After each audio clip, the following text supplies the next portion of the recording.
Welcome. There is a game where you drop into a basement that just so happens to be overrun by monsters that go from cute to strange to gross. And to defeat them, you use whatever comes out of your eyes. This is the saga of a game called The Binding of Isaac. This is one of those games for people that don't need an overcomplicated story or extreme visual graphics quality. This is a game played for the challenge. The story goes like this. Isaac is a young child living with his mother. The two of them live a simple life. Isaac spends his days having fun, being a creative kid, while mom sits close by watching whatever religious network broadcast is on. Until one day, a voice from above tells Mommy Dearest that Isaac is in danger of being corrupted by sin. So mom goes on a mission. She starts by taking away Isaac's drawings, toys, any material possessions, even his own clothing. Then locking up poor Isaac in his room, making sure he's safe from all sources of influence. But that isn't enough. The voice returns saying the only way is to send Isaac to him, meaning mom is about to go on a very homicidal display of misguided belief. Isaac can see what is happening but has no way to stop it and obviously freaks out. However, in the middle of this absolutely desperate scenario, Isaac finds a hidden trapdoor. Great timing too, as mom suddenly breaks in and Isaac has to jump below without a choice and without knowing where he's landing. Now, what Isaac couldn't guess is that this trapdoor leads to a basement that is actually a dungeon and he's got nothing on but his tears. The bad news? Tears alone won't help against the hordes of bizarre looking creatures. The good news? There's all sorts of strange toys and memorabilia and amulets that work as upgrades. There's also other cool stuff that helps me making my way around and surviving this place. And what a place this is, like some disturbed wonderland that manages to look both disgusting and cute thanks to its art style. Besides monsters and power-ups, there's also bombs and keys that help unlocking parts of the map, and coins that can be used to get more upgrades from the shop. That's something that quickly becomes a priority, by the way. Like I said, the basic tiers won't get me far when facing enemies room after room, but there's also the boss at the end of each level. Bosses in this game are similar to how really old games did it. A huge part of them are just beefed up versions of the regular enemies, but a lot more unpredictable, and more fun actually. As a reward for beating the big bad, there's always a free upgrade and obviously the door to the next level pops open. Then it's rinse and repeat, crush the malformed minions, add more upgrades to the list, discover the effects of magic builds, use the power of tarot cards, and collect all the shinies. Now and then, some rare enemies will pop up and some rooms have hidden traps, to spice it up, like some rooms are just one big arena where I have to face a large group of enemies. Everything pointing me back to a boss. Well, let me take another moment to talk about bosses here. They're adorable. Not supposed to, but they are. It's strange how a game that clearly points to the fact that most of them are miscarriages or giant parasites still got away with it by drawing them in a cute way. And they're fun. Can also be very frustrating, but mostly they're fun in a way that will pull in both a try-hard veteran and anyone new to these games.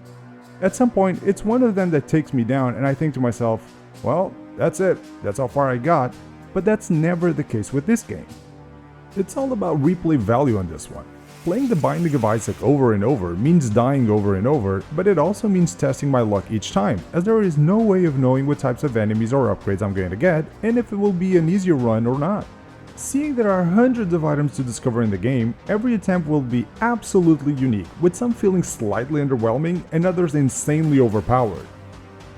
Besides, that was only a minor boss, not even the final boss of the game, so why not? Let me go for another run. I know more about the game now, let's get Isaac out of here. Back to basics.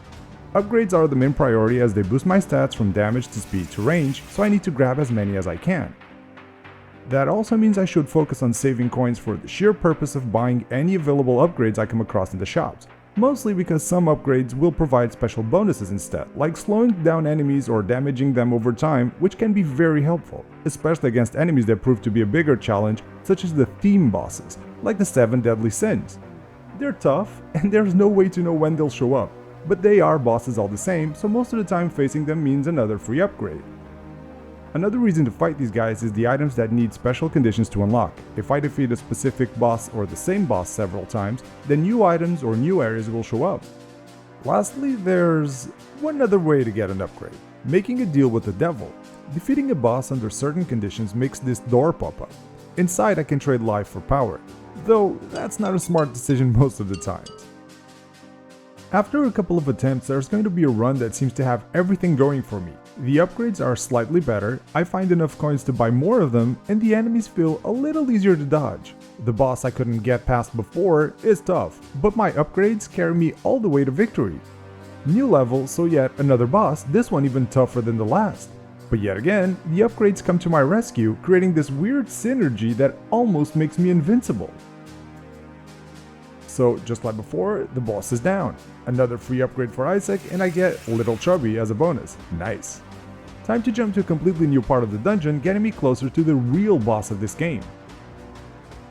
Once again, the walls are different, the enemies are new and tougher, but like I said, this run has allowed me to gather a bunch of upgrades and stats that make it easier to just crush all opposition. It's a matter of just playing smart now. Saving bombs for bosses instead of secrets, avoiding using unknown pills or tarot cards, and keeping my distance from all enemies. At some point, even deciding which upgrade to take when I have to swap one out seems like something that can change the whole build. But this is it. One more push, and this boss is the last wall before reaching the final level. All the decisions made, all the time spent learning how to play, it all comes down to this. The big boss, the ultimate battle, the final showdown with Mom. Mother is angry. After all, she is trying to protect me from sin, by making sure I'm not alive enough to sin. So she will try everything to make sure that happens. Crush me under the massive weight of her heel, flatten me with a smack of her hand, all the while unleashing some of the basement's monsters. It's a long and rough battle, but she falls and I am free. The drawings resume to show how it went. Cornered, with no way out, Isaac is face to face with his mom, who still believes this is a righteous quest that she is on. There's not much the poor child can do but wait for his demise, until by luck, or actual divine intervention, a Bible, of all things, knocks the crazed mother out. And so Isaac is finally victorious.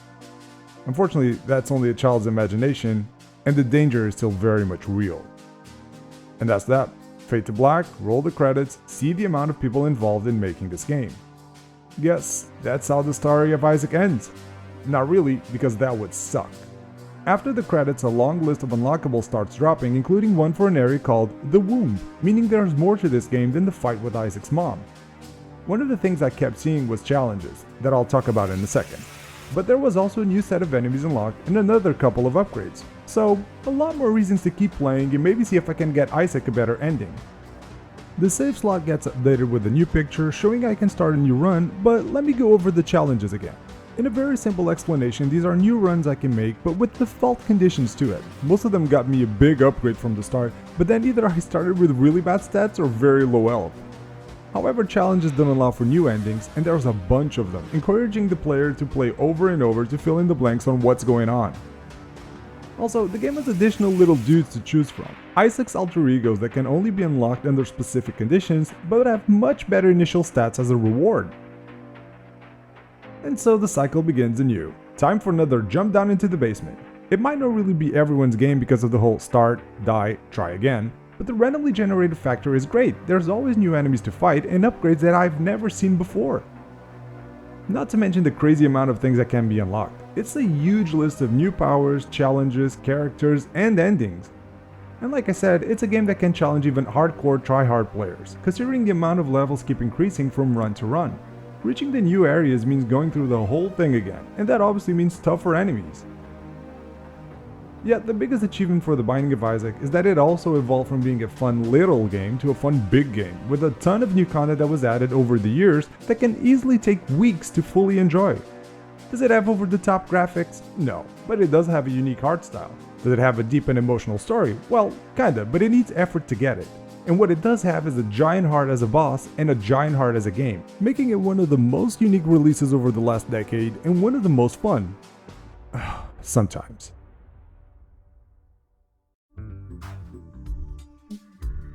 Thank you for joining me on the saga of The Binding of Isaac. Are you a fan of gross little babies running around in basements? I hope not, but if you liked the video, then hit the like button. Have you played The Binding of Isaac? What do you think about it? Drop a comment and let me know. Now, if for some reason deadly baby tears aren't your thing, make sure to check some of the other videos I got. If you're not too busy unlocking the rest of this game and want to see more of my videos, subscribe to the channel and show your support. Got some free time? Cool, I got some stuff posted on my social media pages too, so come say hi. Now it's time for another run. Later!